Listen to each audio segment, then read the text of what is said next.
Hello and welcome back to this second part of this mini series about turbopumps. So in the previous video we ended up with this design right here in Pumpal, and we took it to AxCent, and that's pretty much the starting point for today.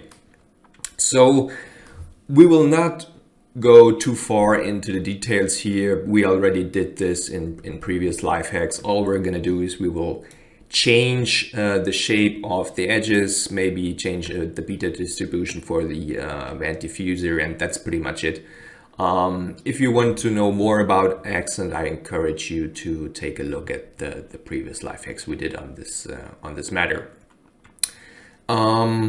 So what basically has happened so far is that we took our 1D mainline design, took it to AxCent, and AxCent takes educated guesses to fill in the gaps and comes up with this 3D geometry. And the first thing we are going to do is we will change the shape of the inducer, and you can do that by simply double click on the inducer itself. And let's see what we're going to do. The first thing is I would like us to sweep the leading edge.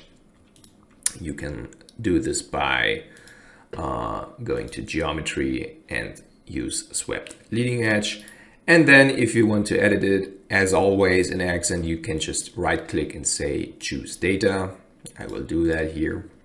And now you are able to edit the shape of this curve.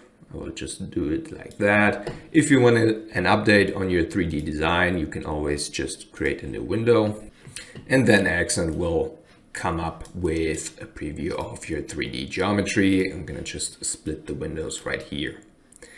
And so in this case right here, we will have an elliptical shape for the leading edge. And here it's sheared at the trailing edge.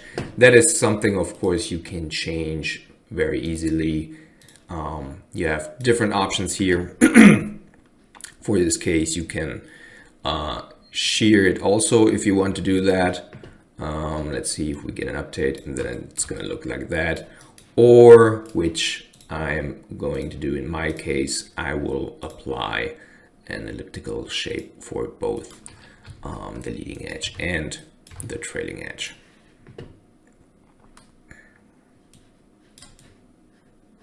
Correct. Now I'm going to close this again, and next we will change the thickness of the return channel. I will just double click on this segment, then you can go to geometry, thickness. Now you can press H if you want to edit the hub or the shroud. And maybe before we do that, let's open another 3D view. And I have activated the overlay up here, which basically says all overlay. I will split the windows again.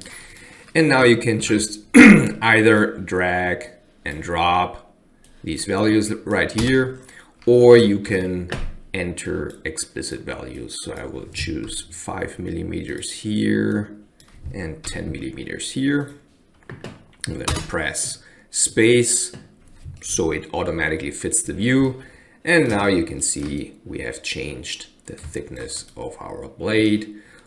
And yeah, I think that's it for the return channel. You can change the shape of the leading edge in the same manner as we did before. Just go to geometry, leading edge, and then enter any kind of shape that you would prefer. Yeah, that's it. Next, I would like to change the beta distribution of the vent diffuser here. And by default, if you double click on the segment and go to geometry beta, oops, that's not what I wanted to see.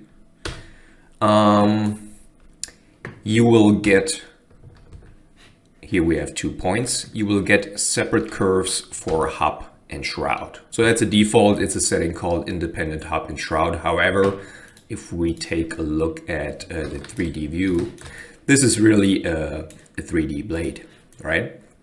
So if we want to simplify the parameters for this design, we select it and go to geometry, blade angles, and then you have this option right here called blade generation option.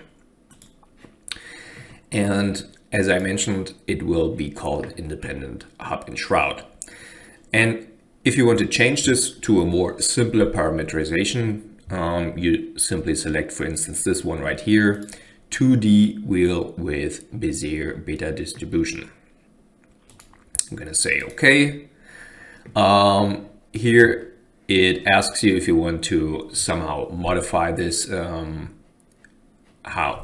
basically because you define the blade here on a 2D space, and it asks you how you want to have that in a 3D shape. I will say no modification right here.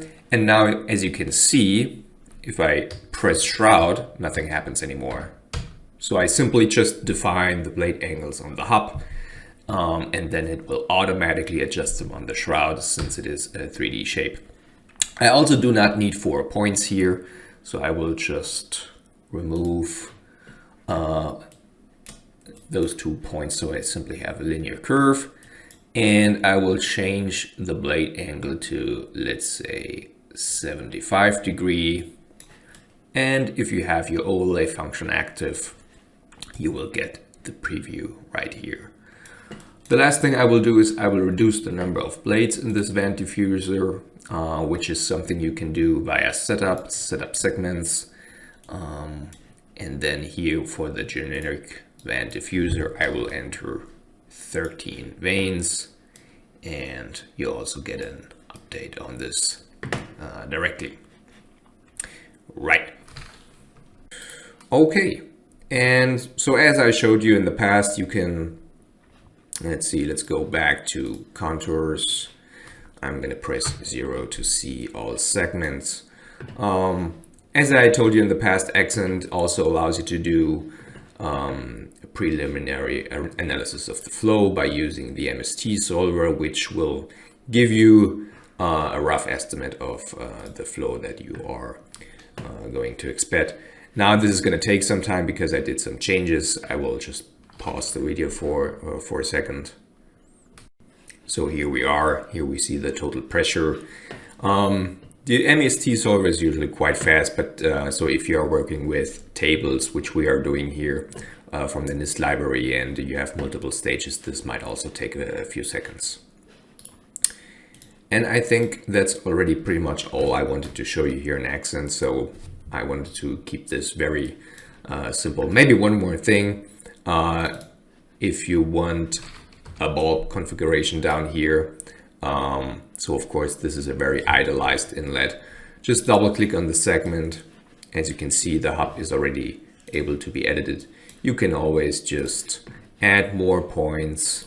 Let me just select this option here, and then I can drag and drop these points however I see fit.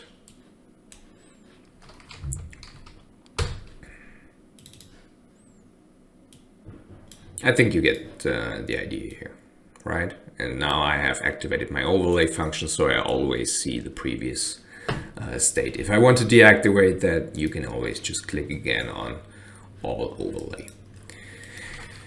All right, now we're good. Basically what we are going to do next is to export this design to Omnis.